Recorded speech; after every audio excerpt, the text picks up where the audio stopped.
राजा ने दुल्हन चुनने का काम शुरू किया, लेकिन ये औरत जानबूझकर सुस्ती दिखाने लगी ताकि वो चुनाव से निकल जाए। लेकिन किलियांग माँ ने सबके सामने उसकी तारीफ कर दी। जांग शुएनिंग के चेहरे पर हैरानी थी, क्या उसने अब तक काफी नहीं किया? जब वो सबक ले रही थी, उसने जानबूझकर आगे वाली औरत को टकरा दिया। जांग शुएनिंग, तुमने जानबूझकर किया ना माँ जी। या फिर ऐसे ही अनजान बन जाओ। पहले तो ये चलता था। जब वो सुगंधित वस्त्र बनाने का सबक ले रही थी, उसने सीधा माजी पर सुगंध उड़ा दिया। जांग शुएनिंग को पता था कि उसने माजी को गुस्सा दिलाया है। जब माजी उसे महल से निकालने की तैयारी कर रही थी, तभी राजकुमारी आ गई और उससे फिर से करने को कहा। जांग शुएनिंग ने सबके सामने वास्त्र का बर्तन गिरा दिया। जब सब लड़कियां खुश हो रही थी, तब राजकुमारी ने ऐसी बात कही कि सबका नजरिया बदल गया। उसने महल की चीजें गिरा दी, लेकिन उसके चेहरे पर कोई बदलाव नहीं था। कितनी शांत और स्थिर है। माँ जी को पता था कि राजकुमारी उसका पक्ष ले रही है, इसलिए उसने ज्यादा कुछ नहीं कहा। लेकिन जांग शुएनिंग को महल के नियम नहीं आते थे और वो चाहती थी कि राजकुमारी उससे महल से निकल दे। लेकिन राजकुमारी को जांग शुएनिंग पसंद थी और उसने कहा कि अगर नियम नहीं आते तो सीखने की जरूरत नहीं।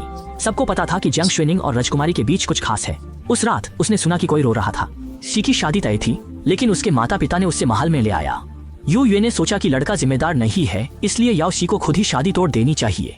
जांग शुएनिंग को दूसरों की शादी तोड़ना पसंद नहीं था, इसलिए उसने यू युए को बाहर ले जाने को कहा। लेकिन जांग शुएनिंग ने उसे पानी के बर्तन में ढकेल दिया और दूसरी लड़कियां बस धीरे से रोकने की कोशिश कर रही थी। घर की लड़की अभी तक शादी नहीं हुई, इतनी छोटी उम्र में इतनी बुरी, बड़े होके क्या करेगी? सब गुस्से में थे, लेकिन कुछ नहीं कह सकते थे। जांग शुएनिंग के पीछे राजकुमारी थी। अगले दिन उन्हें आखिरी लिखित परीक्षा देनी थी। कुछ लोगों ने जांग शुएनिंग से पूछा कि इस बार का प्रश्न क्या है। उसने सोचा कि अगर वो सबको प्रश्न बता दे और खुद गलत करे तो उससे महल से निकालने का मौका मिल सकता है, इसलिए उसने सबको प्रश्न बता दिया।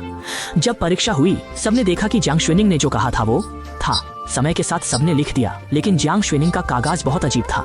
जब परीक्षा अधिकारी ने देखा तो उसने सोचा कि इसे सीधा बाहर फेंक देना चाहिए। उसने देखा कि उसके लिखने का तरीका अजीब था और उसने गलत शब्दों को मिटा दिया था। सबसे अजीब बात तो ये थी कि उसने एक कछुआ भी बना दिया था। परीक्षा अधिकारी ने जांग शुएनिंग को घूर कर देखा। उसे थोड़ा डर लगने लगा। क्या उसने कुछ गलत किया? क्या वो तुम्हें घूर रही है? तुम्हें पता नहीं? उसकी तभी परीक्षा अधिकारी ने मार्क्स दिए। जब उसकी बारी आई तो वो उठ कर जाने लगा, लेकिन परीक्षा अधिकारी ने उसे 9 मार्क्स दिए। ये कैसे हो सकता है?